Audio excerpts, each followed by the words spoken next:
Siz ушинтип карабында калыптайды айтып жүрүп, энергетика министрлигинин башын жуттуңуз. Эми энергия секторунун башын жутасыз. Акаевдин убагында Айдар Калиев деген чыккан. Ширшов Балковектер маракал башын жуткан. Сиз азыр кудум ошон жол менен баратасыз. Атамбаевдин дагы кандайдыр бир деңгээлде ишеничи барлар колдошу мүмкүн. 3төн 1 арам колдойт. Ал 80% деген ал фантазия.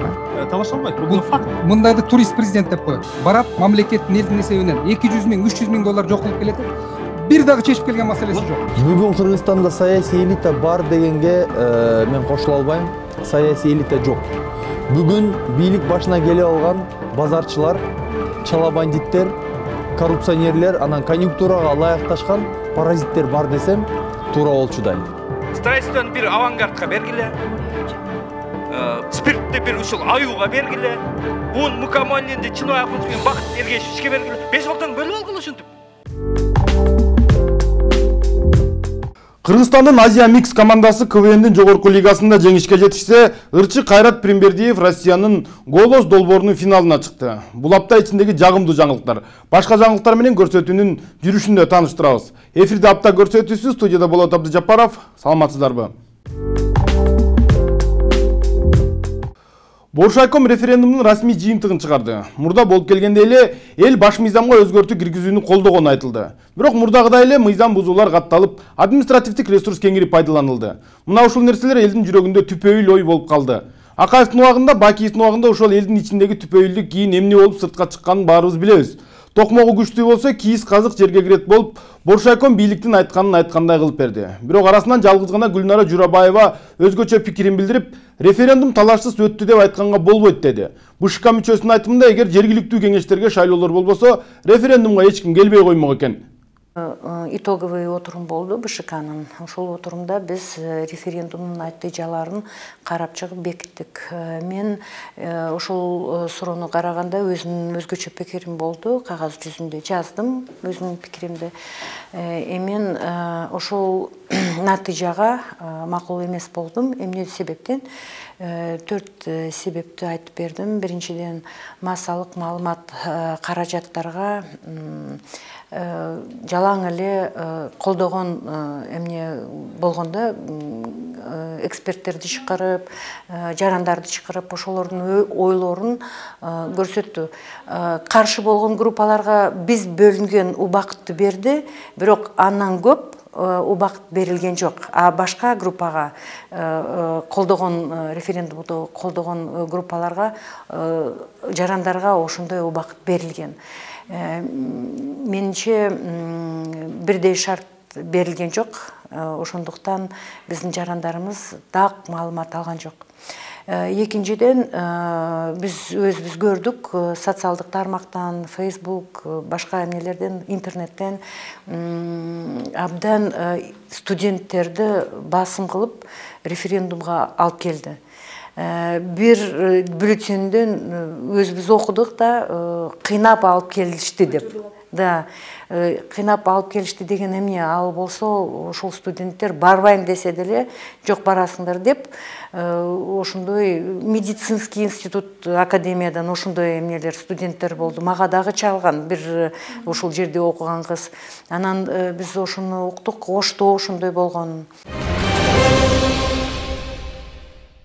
Апта ичинде өкмөттө кадрдык өзгөрүүлөр болду. Миграция кызматы менен мамлекеттик мүлк фондунун Кыргыз Телеком ишканасынын жетекчилери алмашты.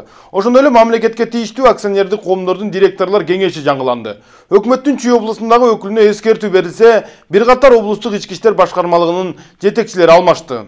Жумада Кыргызстандагы кадрдык кызматтарда бир топ кыскартуулар жана өзгөртүүлөр болду. Айтсак, мамлекеттик миграция кызматына Медетбек Айдаралиев жетекчи болуп тайындалды. Буга чейин аталган кызматты Бактыбек Адылов жетектеп келген. Ал эми дары-дармектер менен камсыз кылуу департаментинин директору Рустам Курманов ээлеген кызматынан бошотулду. Эске салсак, аталган департаменттин ишин парламенттик комиссия иликтеп, бир канча коррупциялык иштер бар экендигин айтып чыккан. Ага улай Кыргызстанга алынып келинген мыйзамсыз дары-дармектердин кесепетинен улам 2 адам каза тапкан. Генералдык прокуратура аталган департаментте одоно мыйзам бузуулар бар экендигин маалымдаган.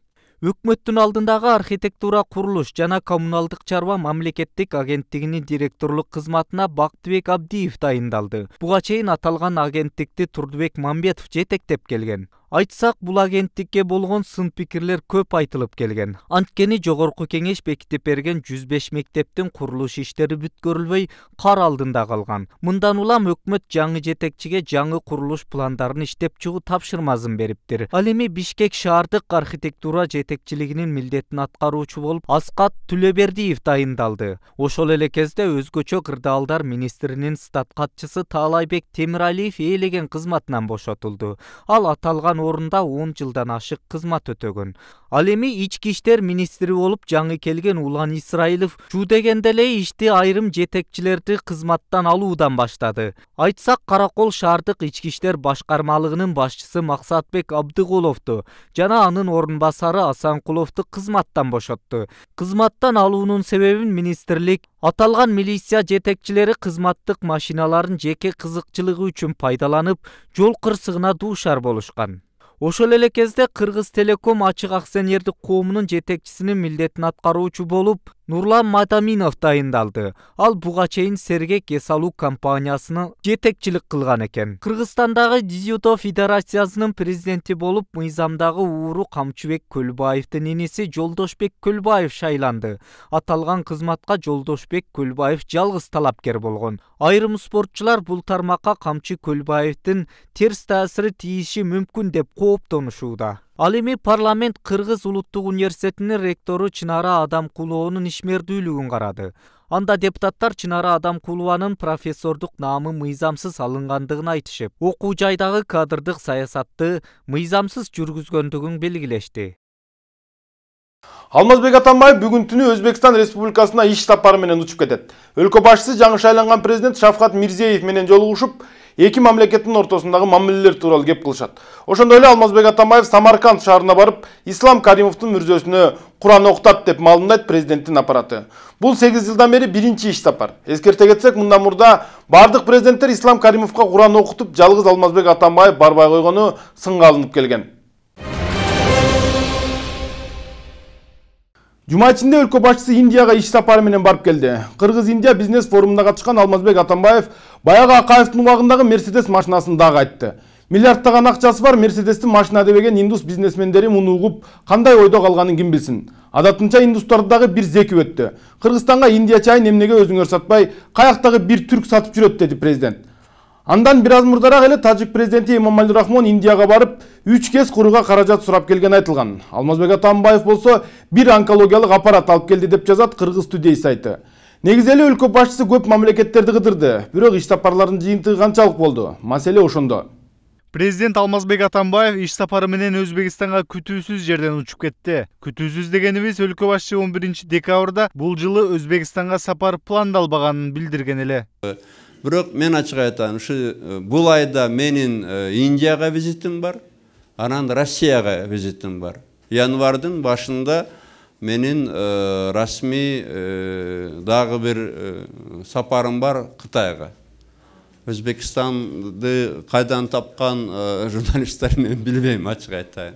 11 декабрда барбайм деп атып эле 24 декабрда учуп кеткенине таң калган жарандар менен катар сүйүнгөндөр да бар. Себеби Ислам Каримов президент кезде эки өлкө башчысынын мамилеси жылыбай, ортодо муз пайда болгон. Алмазбек Атамбаевдин Өзбекстанга сапары быйылкы жылды жыйынтыктоочу чет элдик сапар. Буга чейин Индия, Армения, Грузия өңдүү мамлекеттерде болуп келген. Бирок өлкө башчынын мөөнөтү бүтүп бара жаткандагы чет өлкөлөргө болгон сапарын айрым саясатчылар туристтик сапар катары сыпатташып, реформа жүргүзүү боюнча үлгү болуп бере алчу Грузияга сапар 2016 жылы эмес, президенттикке жаңы киришкен жылы жасалышы керек эле дейт. Азаттык радиосунда болгон талкууда саясатчы Равшан Жээнбеков өлкө башчынын тышкы саясатын сынга алган. Бул сырткы саясатта азыркы бийликтин кылып аткандагысы мамлекетти түз жолго салып, бир коомдун ишин, коомдун жакшысын, турмушун шартын оңдойбуз деген аракет болуп атат. Мына Бакиев менен көп салыштырабыз. Бакиев 5 жылда сыртка 2 эле жолу барган.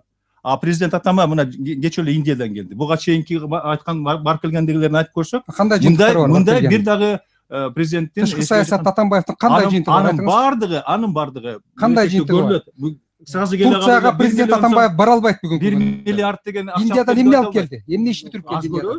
Эмне иш бүтүрүп келди? Өзбекстан менен мамилеси жок. Орустар менен мамиле бузулду. Батыш менен бирөөсүнүн мамилеси жок. Андан кийин кылмыш өлкөлөрүнө барат. Мунун баардыгы уже президенттин дүйнөлүк коомчулукка ашык экендигин далилдеп атат да. Муну менен эч ким талаша албайт. Бул факт. Мындайды турист президент деп коет. Барат, мамлекеттин элдин эсебинен 200 миң, 300 миң доллар жок кылып келет. Бир дагы чечип келген маселеси жок. Жакында эле президент Индияда мамлекеттик сапар менен болуп кайтты. Индияда 16 декабрдан баштап Борбор Азиядагы эки мамлекет башчылары мамлекеттик сапар менен болуп кайтышты. 16 декабрда Тажикстан президенти Эмомали Рахмон барса, 20 декабрдан баштап президент Алмазбек Атамбаевдин Индиядагы мамлекеттик сапары башталды. 1 миллиард 250 миллион калкы бар жана дүйнөдөгү өтө тездик менен өнүгүп келе жаткан байыркы мамлекетти дүйнөлүк аналитиктер жакынкы жылдары экономикалык кубаттуулугу калкынын саны боюнча Кытайды басып өтөөрүн болжолдошууда. Индия Кыргызстан үчүн экономикалык жактан абдан ыңгайлуу мамлекет. Деңиз порторуна чыга албаган Кыргызстан үчүн деңизге чыгуучу эң кыска жол бул Индия аркылуу. Президент Алмазбек Атамбаев Индия президенти Пранаб Мукхерджи менен эки тараптуу жолугушууларды өткөрүп, бир катар келишимдерге кол койду. Ал эми 21 декабрда 30дан ашуун кыргызстандык 150 индиялык бизнесмендин катышуусунда бизнес форум өттү. Бизнес форумда сөз сүйлөгөн Атамбаев Кыргызстанда 1 январдан баштап бизнес үчүн бейиш түзүлөөрүн белгилеп, бизнес кылуу үчүн пара берүү деген түшүнүк жоюлганын билдирип, өлкөгө инвестиция салууга чакырды. С учетом того, что количество проверяющих бизнес с 1 января сократится, ну, наверное, десятки, сотни раз, я мечтал о таких днях. Никто у вас не сможет попросить взятку. Если он попросит взятку, и вы просто заявите об этом, даже просто журналисту, то он будет в тюрьме. В Кыргызстане это теперь норма, когда чиновник, требующий взятку, сидит в тюрьме.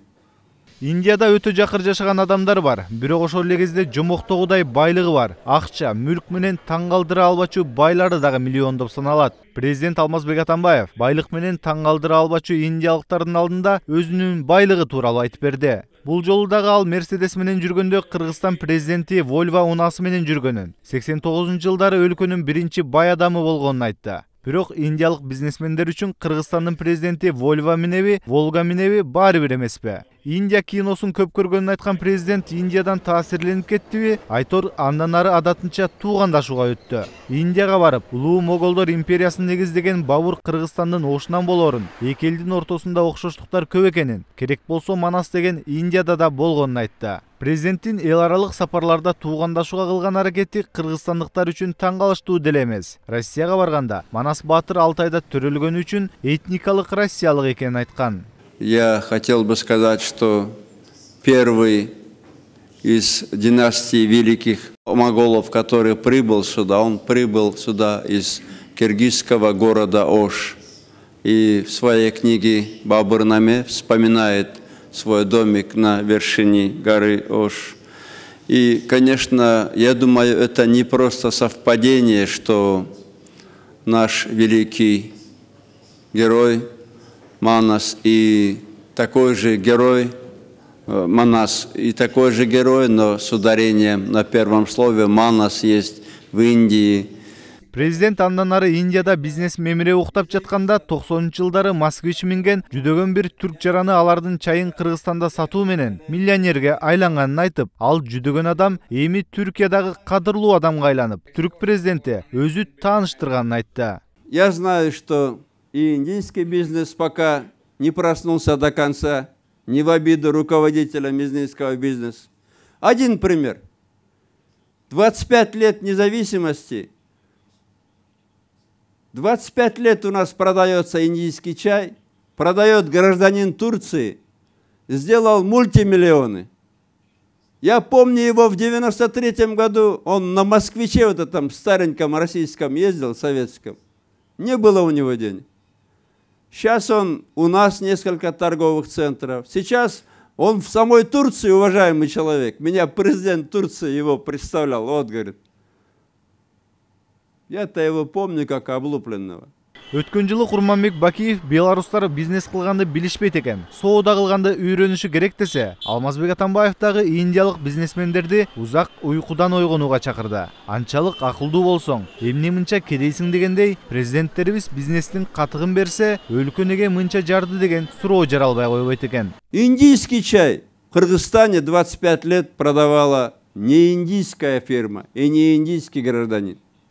Это значит, что бизнес в Индии спит. Ну, пора проснуться, пора проснуться.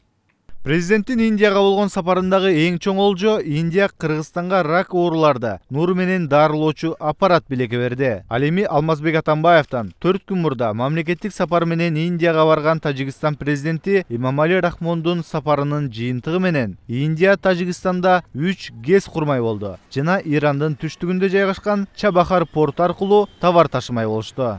Жарандар президенттин Өзбекстанга болгон сапары эки мамлекеттин ортосундагы көп жылдык музду эритип, соода сатык, экономика, чек ара маселелеринде жылыш пайда кылаарын болжолдошууда. Алмазбек Атамбаев Шавкат Мирзиёев президент катары кабыл алган биринчи өлкө башчысы болуп калмакчы. Эскерте кетсек, Алмазбек Атамбаевдин ажоолук ордунда 1 жылдан азыраак убактысы калды. Марат Төлөмүшұлы, Ренат Элеманов, Сентябрь. Американын Гэллап институтунун маалыматы боюнча мени кыргыз элинин 80% колдойт. Бул тууралуу Алмазбек Атамбаев Индияда болгон иш сапарында айтты. Өлкө башчысынын бул сөзү коомчулукта кызуу талкуу жаратып, чын эле Алмазбек Атамбаевдин эл арасында кадыры канча деген суроо пайда болду. Гэллап институту сурамжылоо жүргүзгөндөн бери бир топ убакыт болуп калды. Андан бери эл иренжи турган окуялар дагы көп болду. Эгер эл президентти колдосо, анын демилгесин дагы колдоп референдумга келип катышып беришмек. Добуш берүүгө шайлоочулардын 40% гана келгенин карап, президенттик партиянын жергиликтүү кеңештерде алган мандаттарын санап туруп эле Алмазбек Атамбаевдин кадыр баркы канча экенин билип койсо болот. Анын үстүнө саясаттагы куулжуп турган нерсе. Жай айында калктын 76% добушуна ээ болгон Курманбек Бакиев бир жыл өтпөй эмне болгонун дагы билебиз. Алмазбек Атамбаев Кыргыз-Индия ишкерлер форумундагы сүйлөгөн сөзүндө мага өлкөнүн 80% эл ишенет деп билдирди. Сегодня у Атамбаева в стране по данным американского фонда Гэллап поддержка составляет около 80%. Бирок өлкө башчысы айткан коомдук пикирди чогулткан Гэллап уюму ал сурамжылоону мындан бир нече мезгил мурда жүргүзгөн. Андан бери канча убакыт өтүп, кырдаал да өзгөрүлдү. Атамбаевдин ички тышкы жана экономикалык саясаты азыркы күндө туңгуюкка кептелип калгандыктан ал жыйынтыкка өзү гана ишенбесе, коомчулук ишенбей калды дешет айрым талдоочулар. Алмаз Атамбаевдин сөзү деле уже көбүнчө мындай баркы деле кетип калды. Сөздүн деле мындай таасири, күчү деле азыркы учурда жок. Ал киши кааласа ошондой ойлоно берсин, ошого ишене берсин, бирок көч жүрө берет. Биз алдыга кете беришибиз керек. Атамбаев шайланганда элдин 62-63% добуш берген. Андыктан ажоонун айткандары чындыкка дал келбестигин Турсунбек Акун айтат. Бул дагы баягы мактангандардын бири болуп эсептелет да. Реалдуу турмуш андай эмес, 80% аны колдойт деп айта албайм. Анткени өзү президент болуп шайланганда 62-63% менен араң өткөн. Бул деген 3-түн 2-си болуп эсептелет да, 3-түн 2-си. Андан бери көп кемчиликтерге жол берилди да. Ошентип мамлекет 3-кө бөлсөк, 3-төн 1-и колдошу мүмкүн да. Бирине жетпеген калк колдошу мүмкүн. Баягы Атамбаевдин дагы кандайдыр бир деңгээлде ишеничи барлар колдошу мүмкүн. 3-төн 1-и араң колдойт. Ал 80% деген ал фантазия да. Бийликтин, анын ичинде президенттин демилгеси катары саналган референдумду студенттер менен бюджеттик кызматкерлерди кошкондо шайлоочулардын 42% гана колдоду. Бул көрсөткүч элдин өлкө башчысына болгон ишениминен кабар берет. Ал эми өлкөдөгү гүлдөгөн коррупция, сот адилетсиздигинен жабыртаткан жарандар Атамбаевга ишенбестигин айрым жарандык коомдун өкүлдөрү белгилешет. Кыргызстанда бүгүн коррупция жок дегенге ким ишенет? Кыргызстанда бүгүн сот акыйкат чечим чыгарат дегенге ким ишенет? 100 миң деген кыргыз жарандары бүгүн соттун айынан жабыр тартып, соттордон акыйкатты таппай ыйлап жүрүшөт. Мына ушул президент айткан сөзгө ошол адамдар ишенеби? Жок, ишенбейт. Иш кыла турган болсо, чыныгы радикалдуу реформаларды өткүзүш керек. Эгер болбой турган болсо, өзүбүздү сооротуп, эл бизге ишенет, бакубат жашоо башталды деген сөздөрдөн алыс болсок. Алмазбек Атамбаев өлкөнү башкарганына 6 жылга чукул убакыт болду. Бул аралыкта мамлекет башчысы сунуштаган бир дагы программа ишке ашпагандыгын айрым саясатчылар ырасташат. Андыктан элдин ишенимине ээ болуу үчүн эң болуп президент өлкөгө пайдалуу ири иштерди аткарыш керектигин Азаттыктын арай көз чарай берүүсүндө Равшан Жээнбеков дагы айтты. Элдин ишенимине татыш үчүн мен жана критерийлерди айтып атам. Президент Атамбаевдин чоң проектлеринин жок дегенде бир экөөсү ишке ашыш керек болчу. Тойлор менен гана келет. Датка кеминде Бакиев баштаган. Темир жол альтернативный жол салынып атат. Экинчиси, мамлекетте экономикалык өсүш болуш керек. Экономикалык өсүш. Кубан мырза айтып атканда 3% эмес, экономикалык өсүш жок дегенде Кыргызстанда 9% болуш керек. Ансыз экономика өсүш болбойт. 9% болсо биз Кытайдан ашып кетебиз. Маанилүү мамлекеттик реформалар болот. Бүгүн сот реформасы барбы Кыргызстанда? Милицияда реформа барбы бүгүнкү күндө? Бардыгы талкаланды. Жаңы жумуш орындары түзүлүш керек. Барбы? Эч нерсе жок. Мына ушунун бардыгы жоктугунан болуп атса, кантип президент Атамбаевдин рейтинги 80% болот? Албетте бул коркоктордун жалган маалыматка гана таянып чыгарылып аткан жыйынтыктар болуп эсептелет. Элдин ишенимин жаратуу үчүн мыкты команда керек. Президенттик ишмердүүлүгүн баштап жаткан жылдары Алмазбек Атамбаев өзүнүн мөөнөтү бүткөнчө саясий элита түзөм деп айткан болчу. Бирок учурда андай элита түзүлбөй эле. Анын айланасында Жалаң Акаев менен Бакиевден калган туруксуз чиновниктер калды дейт Мавлян Аскарбеков. Бүгүн Кыргызстанда саясий элита бар дегенге мен кошула албайм. Саясий элита жок. Бүгүн бийлик башына келе алган базарчылар, чала бандиттер, коррупционерлер, анан конъюнктурага ылайыкташкан паразиттер бар десем туура болчудай. Кыргызстандын тарыхында саясий элита саналгандар ар бир президенттин айланасында болгондугун жана алар кыйчалыш кырдаал жаралып, үзөңгүдөн бут тайган кезде башка тарапка өтүп кетээрин талдоочулар ачыкташат. Бизде саясатчылар андай макул деген менен көрөбүз. Ал деген уже бизде саясий атаандашуу анын баары тең мындай жакшы мындай бир убакыттарда билинбейт. Акырындан ооба туура сенин сөзүң туура жакшы колдой беребиз деген менен багы эң курч момент келгенде анын баары тең өзү чыгат да.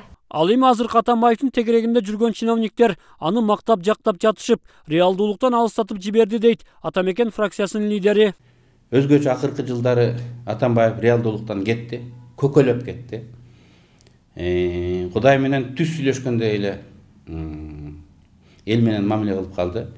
Биздин милдет, ошонун ичинде Атамекен партиясынын милдети импичмент жарыялоо жолу менен жана башка жол менен аны жерге түшүрүш. Өлкөдөгү экономикалык, социалдык, саясий кырдаалды эске алганда азырынча ишеним жөнүндө сөз кылууга эрте экендигин коомчулук кулак кагат. Өлкө башчысынын адаттагы мындай сөзү учурда түрдүү сын пикирлерге кабылууда. Рустам Алымбаев, Сентябрь.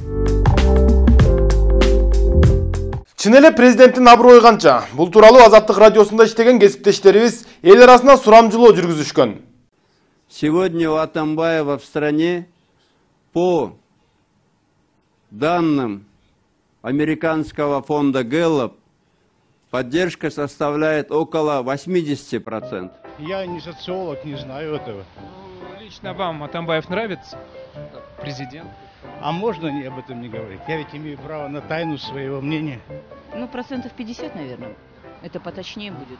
Это раз. Ну, в принципе, политика, внешнюю политику неплохо ведет, но внутреннее, а он тут при чем?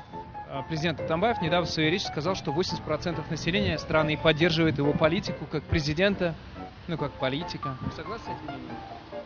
Не знаю, мне без разницы. Вам Атамбаев нравится как президент, как политик? Как президент, а как политик нет. Это как понять? Как президент да, как политик нет? Как тебе сказать? Ну, короче так, как президент нравится, а как политик он нет. Он хороший политик, работает за Кыргызстан. Вот. Я за то, что он внес поправки Конституции. Ну, нормально вроде бы. Поддерживаем, конечно. А что?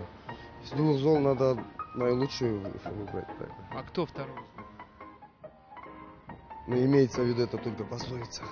Жаштарды өлтүргөн жок, ошон үчүн Атамбаев жакшы да, Бакиевке караганда. Жакшы да. Он обеспечивает, во-первых, мир в Кыргызстане, дружбу. При нем не знаю, ни одного переворота вроде не было. Все спокойно, живем. Блин, я вообще в политике не шарю. Вам Атамбаев как президент импонирует, нравится? Вроде да. Вроде нормально. Вроде все спокойно, тихо. Больше ничего не могу сказать. А вы знаете, что семечки шелкати бросать? Не очень красиво. Ну а что теперь я куда сделаю? Собирать в руки, что ли, сидеть? Вы знаете президента нашего? Да. Атамбаев. Давай ты будешь отвечать. Да, где-то слышали. Атамбаев. Так вот, Атамбаев в недавней речи сказал, что 80% населения поддерживает его политику и вообще его как президента. Как вы смотрите? Нет, я так не думаю. Во-первых, его политика в основном состоит из того, что он записывает песни и клипы. Конкретных никаких шагов от него не видно. Даже шутки в интернете те же самые, где президент такой страны встретился с таким-то членом, там, я не знаю, такой ассоциации. Президент России с тем-то, а Атамбаев записал новый клип. В Кыргызстане это теперь норма, когда чиновник, требующий взятку, сидит в тюрьме. И сегодня зато мы имеем такую страну, которая рай для бизнеса. Также он сказал, что он смог победить коррупцию в стране. Не смешите, пожалуйста, до свидания. Но вы что, не реалист? Конечно, он не сможет это сделать. В Америке это не могут сделать. Как он сможет это все сделать за 5 лет? То же самое, например, партии все бегали, всем улицы там ремонтировали. То же самое у меня там на дороге, да, из ДПК все, улицу раскопали, выборы закончились, все исчезли. Ну, что я могу сказать, вот и коррупция. Ну, например, органы внутренних дел, властные структуры. Вы считаете, что они самые коррумпированные? Да. Например, взять и медицину, и даже вот образовательный центр. Хоть какую ни возьми, везде и всегда есть коррупция и будет. А коррупцияны жеңдик дейт? Жоқ, жеңген жоқ. Жеңген жоқ. Мен, например, налоговыйга тияктак отчет берем, все равно есть коррупция. Денедей отчет төмен алсаң деле акча требует. Акырын бересиң. Баары жеңе албайт. Коррупция у нас процветает, по-моему, так же, как и везде. И пора уже также использовать ту же политику, что и Путин. А верите Атамбаеву? Не знаю, мне как-то все равно. Да. Кому верите? Никому. Путину верите? Да. Путину Ему верю. Атамбаеву не верите? Не верю, конечно, но не знаю. Алмазбек Атамбаев мен бай адаммын деп көп айтат. Бизнести эч ким баштай электе мен баштагам деген сөзүн дагы бир эмес бир нече жолу айтты. Бирок эмне бизнес экени көпчүлүккө кызык. Мисалы Украина президенти Петр Порошенко шоколад чыгарып байган. Кыргыздардан Чыныбай Турсунбеков ун сатат, Өмүрбек Бабанов бензин сатып байган. Аскар Салымбеков дордойдон бутуна турган. Ал эми Алмазбек Атамбаев эмне бизнес кылып, кантип байганы кызык деген оюн Равшан Жээнбеков Фейсбуктагы баракчасына жазды. Бизнесиңиздин кайсы бөлүгүн тартып алышты эле? Ким тартып алды? Элби, Акаевбы? Бизнести тартып алганда дароо же кийинчерээк бирөөгө берет да. Акаев сиздин бизнесиңизди кимге берди эле? Мисалы Мелис Эшимкановдун Асаба гезитин банкрот кылып туруп, кийинчерээк Чыныбай Турсунбеков сатып алган болуш керек. Мен жаңылбасам. Сиз эмне өндүрчү элеңиз? Эгер өндүрбөсөңүз эмне сатчу элеңиз? Сиз эмнени импорттоп же экспортточу элеңиз? Салыкты кайсы жерден төлөчү элеңиз? Кайсы райондун же шаардын салык инспекциясы аны далилдеп бере алат? Сиздин компанияңыздын жетекчиси, бухгалтери ким? Эгер президент Атамбаев ушул суроолорго жооп таппаса, демек калпайтып жатат деген бүтүм чыгарсаңар болот. Бийликтегилер олуттуу мамиле кылбаганы менен импичмент маселеси акырындап жылып келе жатат. Башында эле айтылгандай, бул бир нече убакытка созулчу процесс. Иликтеген сайын улам бир мыйзам бузуулар чыгып жатат. Өткөн аптада президент Улуттук коопсуздук мамлекеттик комитетинин алдында коррупцияга каршы кызматты мыйзамсыз түзгөндүгү маалым болду. Баш мыйзамга ылайык өлкө башчысы УКМКга жетекчи дайындай алат. Бирок анын структурасына кийлигишип, өзүнчө кызмат түзүп башчысын дайындаганга мыйзам жол бербейт. Мындан мурда Алмазбек Атамбаев мамлекеттик кадр кызматынын башчысын, мамлекеттик тил жана дин иштери боюнча мамлекеттик комиссиянын башчыларын мыйзамсыз дайындап жүргөнү белгилүү болгон. Улуттук коопсуздук мамлекеттик комитети өкмөттүн курамындагы орган. Анын жетекчисин өкмөт башчысы сунуштап парламент бекитет. Өлкө башчысы дайындоо тууралуу жарлыкка кол койгонго гана укуктуу. Ал эми анын структурасына кийлигишип, өзүнчө кызмат ачканга конституция жол бербейт. Мыйзам бузуу болгон премьер-министрдин бийликти иш жүзүнө ашыруу механизмин президент өзү эле тескеп койгон.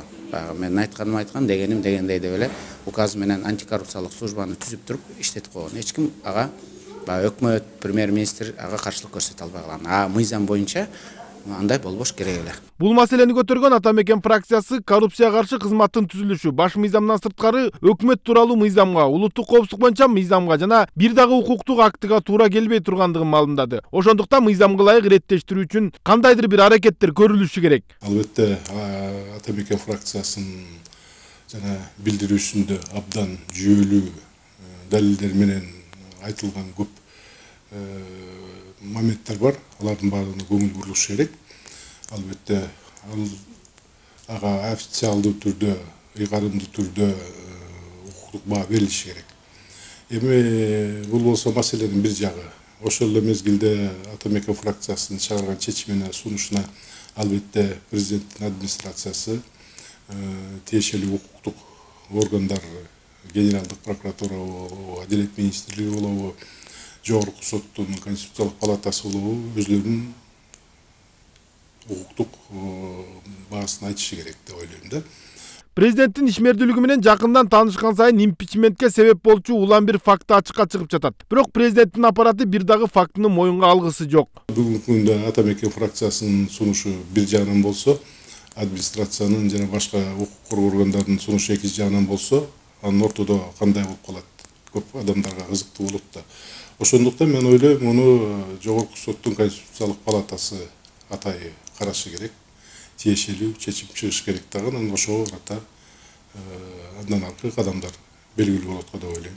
Бул президент укугунан аша чапкан биринчи көрүнүш эмес. Мындан мурда мамлекеттик тил комиссиясынын төрагасын жана дин иштери боюнча мамлекеттик комиссиянын төрагасын Алмазбек Атамбаев дайындап жүргөнү белгилүү болгон. Мына ушул нерсенин бардыгын бириктирип келсе, импичментке далилдүү негиз жаралат.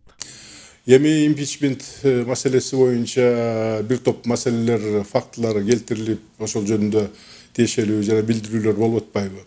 Эгерде ошолордун көпчүлүгү далилденип, тиешелүү кагаз документтер менен такталып, толуктала турган болсо, албетте бул маселе ошо импичмент маселесине кирген бир факторлордун бири болуп калышы мүмкүн. Жерде көп маселелер бар, жана тил комиссиясы, мамлекеттик кызмат, дин маселеси боюнча мамлекеттик органдар бул президенттин ыйгарым укуктарына кирбейт, бул өкмөттүн ыйгарым укуктарына кирет. Ошол катарында эле бул ошол маселелерге толуктоочу жагдай болуп бере алат. Президент жана анын айланасындагылар импичмент маселесине олуттуу карабай жатышат. Алмазбек Атамбаев бул демилгени көтөргөн Ата Мекен фракциясынын лидерин Кубанычбек Апаска жана Нурлан Мотуевке салыштырып, мазактагандай мамиле кылды. Что я скажу? Ну, вы знаете, в Кыргызстане у нас много своеобразных людей. Меня очень обрадовало, что Мотуев кастинг в тюрьме объявил. Значит, оптимизм у него. Может, ему надо лучше подражать, я не знаю, некоторым политикам. Саясат деген саясат. Өтө тездик менен баары алмашып кетиши мүмкүн. Аскар Акаев менен Курманбек Бакиев революция болуп кетет деп ойлогон дагы эмес. Митингге чыккандарды дагы мазактап, олуттуу мамиле кылчу эмес экен. Саясатчылардын башы биригип калды дагы президентке революциялык эмес, мыйзамдуу жол менен импичмент жарыялаганга саясий абал жаралып кала турган болсо, анда ушул импичмент институту ойгонот дагы мурдагы көтөрүлүп келаткан маселелер, мурдагы көтөрүп келаткан саясатчылардын бардыгынын башы биригип туруп, президенттикке импичмент жарыялап жиберүү бул бир гана күндүк маселеси болуп эсептелет. Алмазбек Атамбаевдин президенттик мөөнөтүнүн аякташына 1 жылга жетпеген убакыт калды. Эгер импичмент кылууга убакыт жетпей кала турган болсо дагы, мөөнөтү бүткөндөн кийин Алмазбек Атамбаев өз укугунан аша чаап, баш мыйзамдын беренелерин аттап кеткендиги үчүн жоопко тартылышы мүмкүн дешет саясатчылар. Болот Абдыжаппаров, Ринат Элиманов, Сентябрь.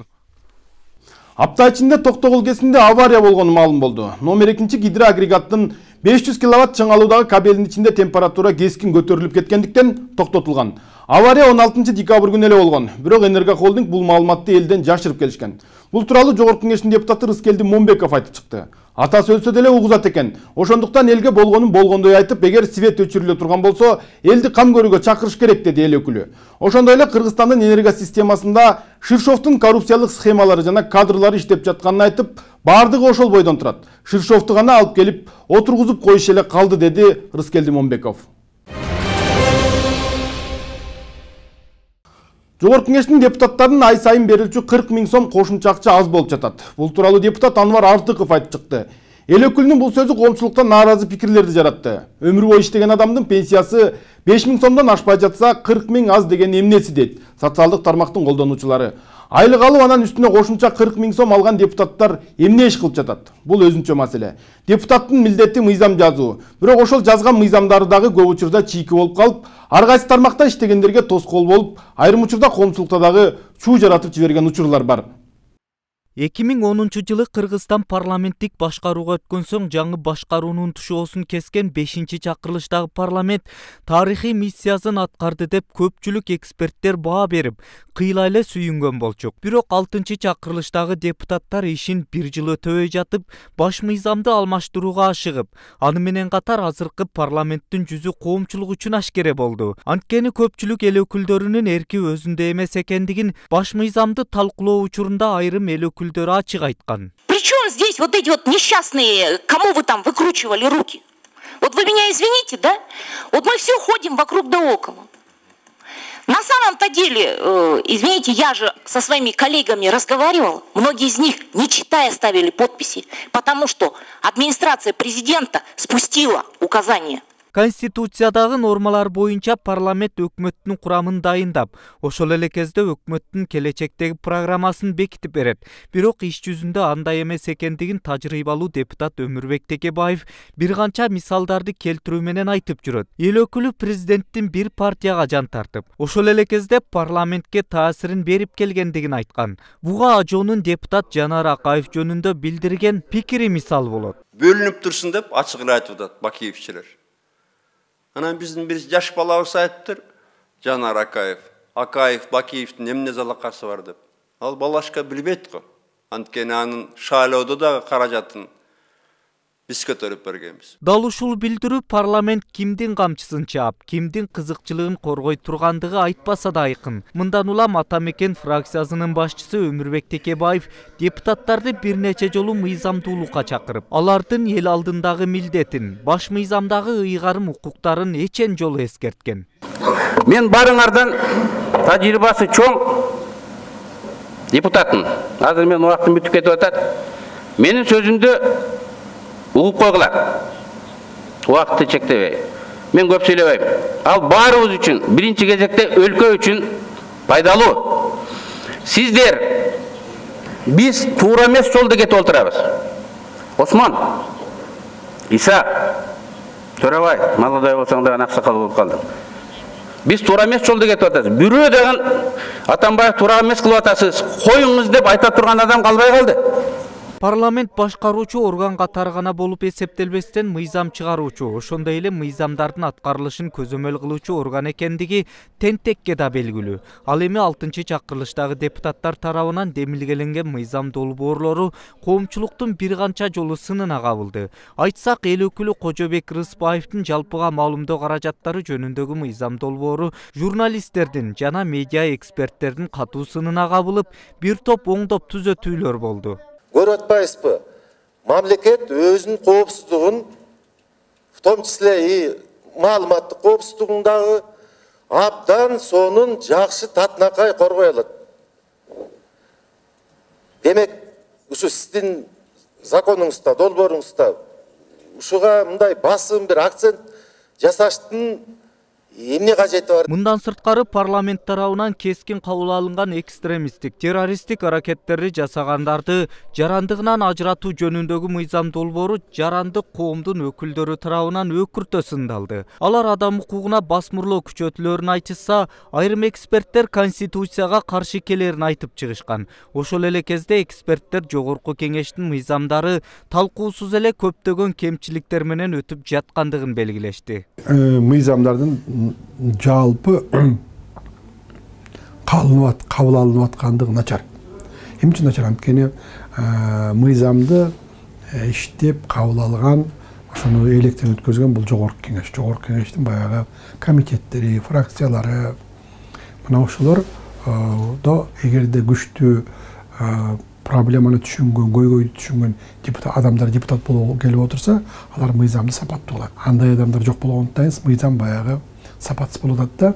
Бул бир жагы, экинчи жагы бул ички жагы. Сырткы жагын карасаңар, мисалы үчүн азыр бизде жогорку кеңеште бир 120 депутатыбыз бар. тизме боюнча, бирок саны боюнча 120 болгон менен сапаты боюнча бир менимче 20 эле тегерегиндеги депутаттар иштеп атат.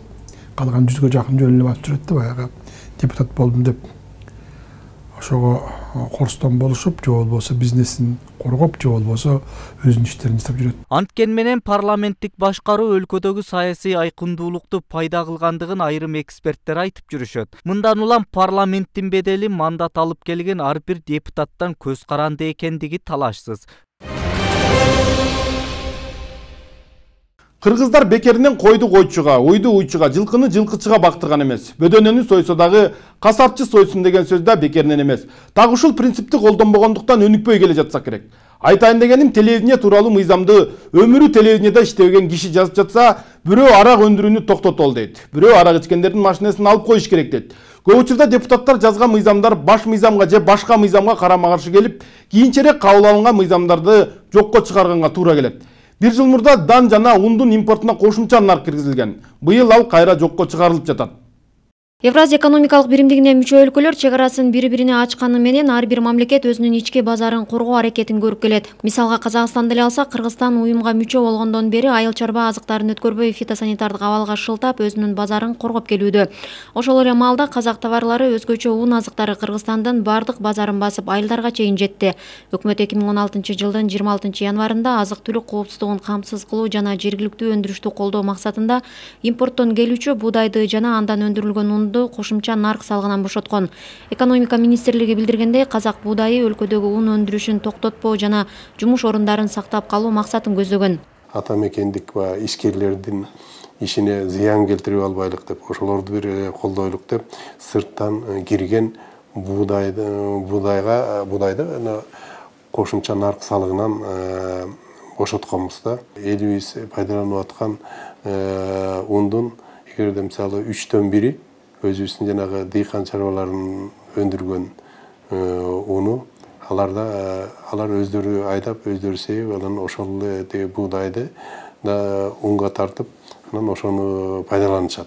Ал эми дээрлик 60-70% керектөөбүз болсо, бизде жанагындай негизинен жанагы шаарларда, жанагы райондук борборлордо, көп жерлерде жана магазиндердин баарында сатыкта турган ун, бул жанагындай стандартка туура келе турган, башкача айтканда жанагы өздөрүнүн көтөрүмү, клейковина деп коет, ошолусу туура келген ундар, алар жанагы Казакстандын жанагы буудайы кошулуп даярдалат да. Башкача айтканда, бир Казакстандын буудайын жана лабораториялык көрсөткүчтөр менен дээрлик бир 20%га чейин кошулат. Ошону менен бизде жанагы алардын жанагы көтөрүмү стандартка ылайык келип, ошентип даярдалат. Кыргызстан сырттан келген буудайды кошумча нарк салыгынан бошоткону Казакстан буудайды экспорттоону азайтты. Анткени коңшу өлкө ЭАЭПке 470 000 тонна буудай чыгаруу планын кабыл алды. Анын 200 000 тоннасы Кыргызстанга эсептелген. Маалыматтарга таянсак, 2014-жылы Казакстандан 400 000 тоннадан ашык буудай кирген, бирок ун азыктарынын канча киргени боюнча так маалымат жок. Тилекке каршы контрабанда жол менен кирген ун бизде базарга кирди, Казакстандыкы. Мындайча айтканда, ал эч кандай салык да төлөнгөн жок, ал жерде учет да болгон жок. Ошонун кесепетинен мүмкүн жоготуулар болуп атат.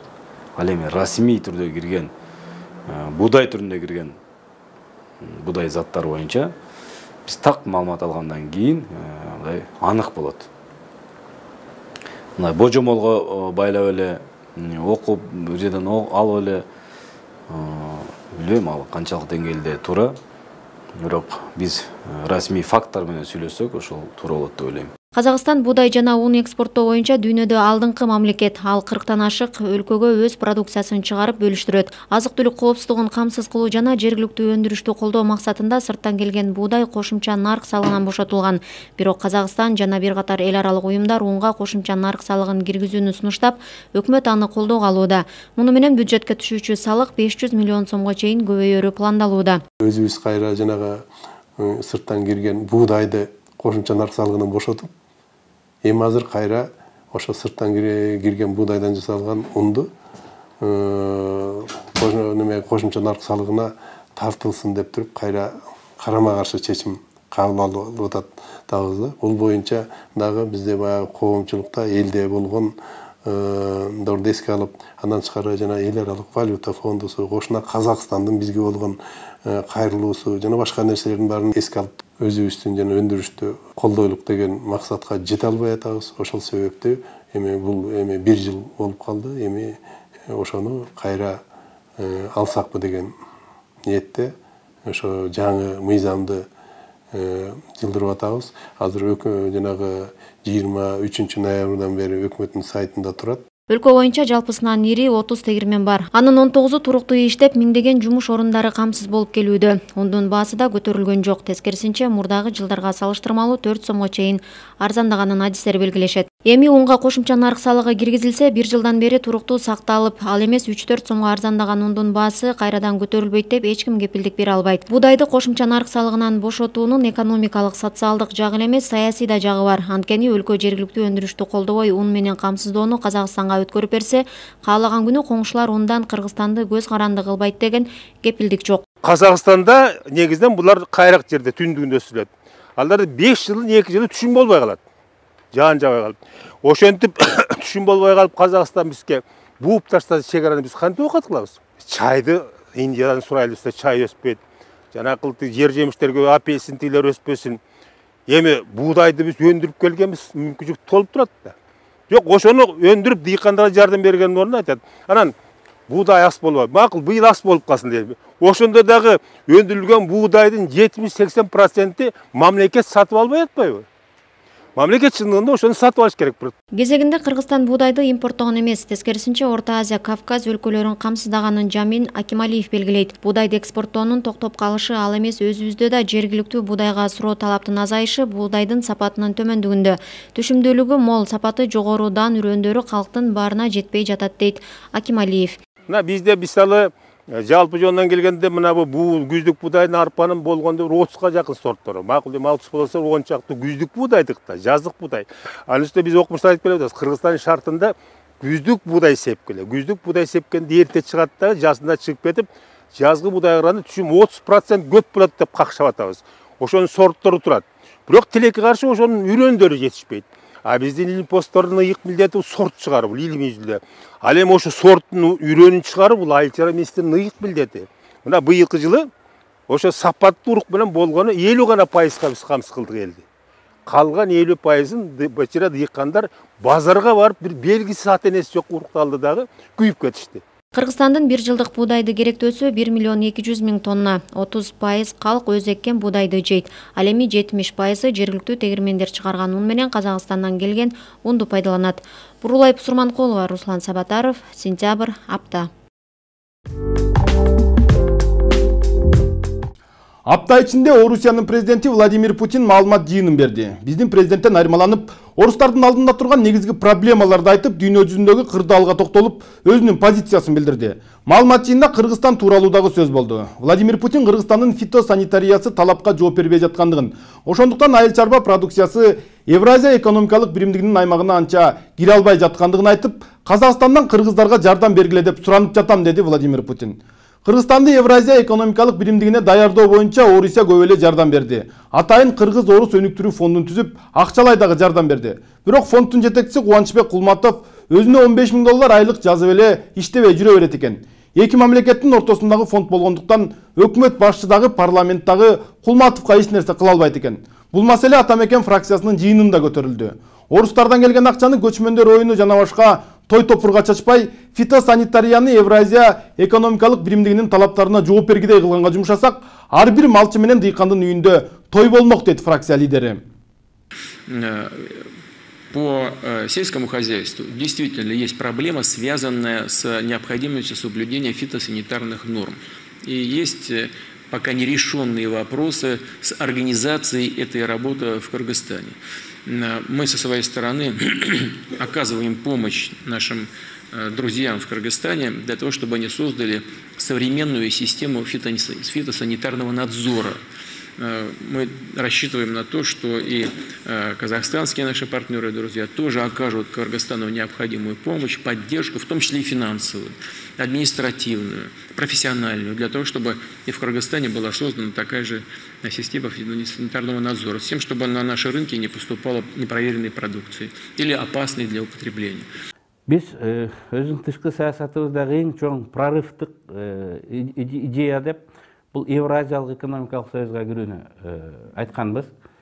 Кеч болсо дагы биз өзүбүздүн туугандарыбызды таптык, экономикалык союзга кирдик, мигранттарыбызга жакшы шарт түзүлөт, дыйкандарыбыз жана башка өндүрүүчүлөрүбүз товарын 170 миллиондук рынокко алып чыгат, турмушубуз жакшы болот деп чоң саясий реклама кампания менен ушул союзга кирдик. Өткөн жыл, өтүп бараткан жыл. Биз бул союзга даяр болбой, даярдыгы жок туруп кирип алганыбызын далилдеди. Бул жылы биз экспортубуз Казакстанга 60%, Россияга 30% азайды. Ал эми армяниндер даярданып кирген экен, алардын айыл чарба продукциясынын экспорту 6 эсе Россияга көтөрүлүптүр. Экономикасы 170%, дээрлиги 2 эсе көтөрүлүптүр. Алар бул союздан утту. Анткени алар даяр болгон. Орустун кайсы рыногун кандай пайдаланарын билишкен, өкмөт эмес, бизнесмендер да билген. Чек арачылар менен ошол жерлерде ээлеп барып басып калышты. Тилекке каршы биз айыл чарба продукциябыз да чыкпайт, мал чарба продукциябыз да чыкпайт. Өндүрүш товарларыбыз дагы Россия эмес, коңуш өлкөгө да чыкпайт. Орусияда экстремисттик саналган таблиги жамаат уюмунун мүчө деп Москвада 7 киши кармалды. Анын 6-ы кыргызстандыктар. Бул тууралуу РИА Новости кабарлады. Алар бейшембиде ФСБ менен Ички иштер министрлигинин бирге өткөргөн операцияда колго түшкөн. Күч органдарынын кабарларына караганда шектүүлөр Орусияда тыюу салынган диний адабияттарды сактап, халифат орнотуу аракетин көрүшкөн. Айрым мүчөлөрүн Пакистан менен Ооганстанга даярдыктан өтүүгө жөнөтүшкөн. Эми жагымдуу жаңылыктарга көңүл бурсак. Кыргыз ырчы жигити Кайрат Пирмбердиев Орусиянын Голос долбоорунда финалга чыкты. Ал Дима Биландын командасындагы биринчи финалист болду. Атамдашы Олег Кондраков 81% добушка ээ болсо, Кайрат Пирмбердиев 118% добуш алды. Кайрат Пирмбердиев Дженнифер Хадсондун ырын ырдады. Бул ыр Кыялдагы кыздар мюзиклинде жаңырып, Хадсон Оскар жана Алтын глобус сыйлыктарына ээ болгон. Ошондой эле Кыргызстандын Азия Микс командасы КВНдин жогорку лигасында жеңишке жетишти. Алар Астананын Спарта командасы, Ярослав шаарынан келген Эркиндик радиосу, Мурманск шаарынын Курама командасы жана Чоң Москва мамлекеттик циркинин командалары менен ойношту. Оюн бүгүн 24 декабрда Орусиянын 1 каналынын эфирине чыгат. Азия Микс.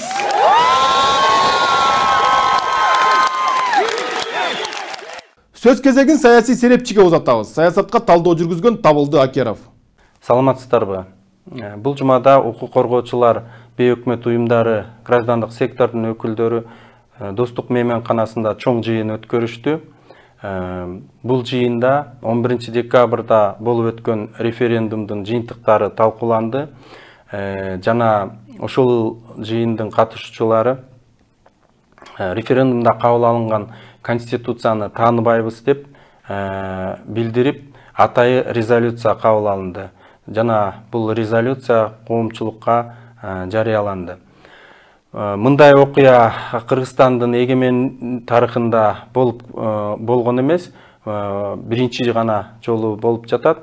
Жана бул дагы болсо мындай коомчулукта өзгөчө резонанс жаратып жатат.